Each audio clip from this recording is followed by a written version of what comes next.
Another day, another basketball stories na naman ang pagkikwentuhan natin. At ngayon nga ay ang pag-uusapan natin ang balitang pagkuha ng Los Angeles Lakers kay PJ Washington mula sa Dallas Mavericks. At ang balitang nagsisisi na nga daw ang Golden State Warriors sa hindi nila pagkuha kay Lauri Markkanen. Katulad nga ng napag-usapan natin, meron na nga daw pong nakahandang kontrata para sa kanilang batang guard na si Austin Reeves, gayong naniniwala nga sila na ito ang pinakasaktong player na magiging katandem ni Luka Doncic sa mga susunod nilang kampanya. Ngunit meron man ngang mananatili ay meron rin naman ngang aalis, gayong inamin na nga ng isang insider na bagamat man nga pwede nang bigyan ng contract ng Lakers si Rui Hachimura ay ayaw pa rin nila itong gawin. Sa ngayon nga, ay prioridad nga nilang panatilihin si Austin Reeves kaysa kay Hachimura na kasalukuyang questionable na ang future sa Los Angeles Lakers dahil sa ginawang desisyon ng kanilang front office.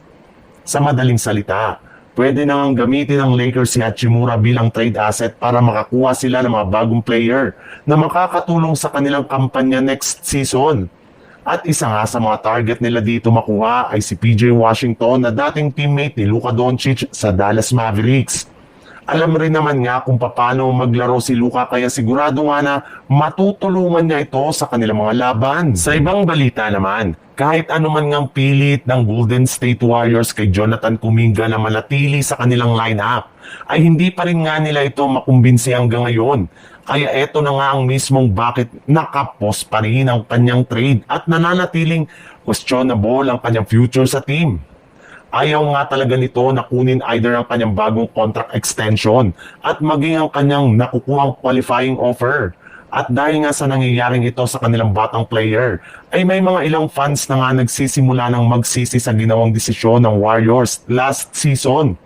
Kung inyo ang matatandaan, mismong Utah Jazz na nga ang nag-offer sa front office ng Golden State Warriors na makukuha nga daw nila dito si Lauri Markkanen kapalit lamang ni Jonathan Kuminga sa isang blockbuster trade.